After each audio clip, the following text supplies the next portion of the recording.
فلحاله خو ډېر خیر خیریت. ظفر خان څنګه دی یاره؟ بیماري یې څنګه شوه؟ یاره ظفر خان له ته زما خیال پوښتنې نه یې ورغلی. ظفر خان خو له هغه له هغې بیمارۍ خوارکۍ دونې په تکلیف سوی، بیا لاړې اپریشن یې وکړي. د اپریشن نه بعد بیا یې دواړه لاړې ډاکټر وکتې، اپریشن بیا یې لاړې ټکان یې پرې کړل. بیا مالي حالات د ده تا ته معلوم ډېر کمزور وي، خوارکۍ ډېر په تکلیف کې وي، یا یې ګرانۍ یې نیولې.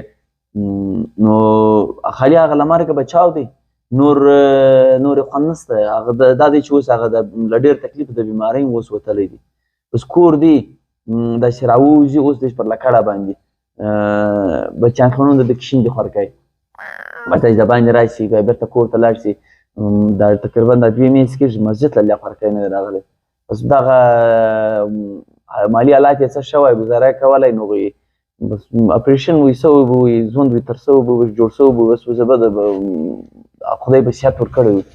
او ته هم نه ورغلې، پوښتنه د نه کفر وه، نه د مالي امداد سره وکړي، نه د پیسې ګس ورالژلګي به دولی، په کار خو دا ولی چې ورغلی وای پوښتنه دې پر کړې وای کوټ لپسې ورغلی ولی په ګس ورک شوې مه ستا سره مې ملګرتیا ده.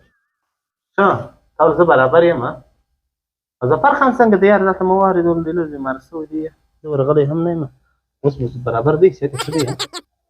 نه اوس تر اوسه زما مجلس درته کوی، یا مجلس تا نه واورېد؟ دا د چیش مجلس ده؟ ماش د ظفر مجلس درته وکړي، ورور مال ظفر دا رنګه سوی. ستاسو چیرې وو؟ زه بیا په دغه میراثخواره کې اخته یم، موبایل کې بیا. ښه تا ظفر څنګه؟ تا باندې ګرد عمر په دغه موبایل کې تر سو. ته یې اوس مجلس راته وکړه. ظفر اپریشن وکړي. اپریشن یې وکړي؟ او تا یوه خبره هم نه واورېده مس مجلس ته؟ دونه شره څه بیمار و؟ سړي څه ورته وایي؟ ما یو کوب چای درته وکړي، د میړه مفره داستان درته بیان کړي د بیمارۍ. ته اوس نه د ونه یې، دماغ د کار نه کوي، پسخند په راوایه څه کیسه ده؟ تکلیف مه کوه. تا ورسره څه اپریشن وکړي؟ نه ما دا مجلس درته وکړي، ده کې یوه خبره تا نه واورېده؟ ما به موبایل کې سوچ وکړي چې وټساپ شامل لګم. نو اوس څرنګه دی اپریشن؟ خو زړه خو مه نه غواړي چې دومره درته وکړم. ورور ما درته ومال هغه اپریشن وکړي، تقریبا میاشت په کوټه کې داخله وي، بیا له هغه بعد راغلی، بیا دغه چاندې وي خلکو، د غریب سړی وي، مالي حالات یې کمزوري وي. دا خو به ډېر ګنده سوی دی، دا اوس د روزاني سړی هم نه و. نو ته ورغلې نه د پوښتنې کړی وي، ما څه نه څه خبر سوی نه یم.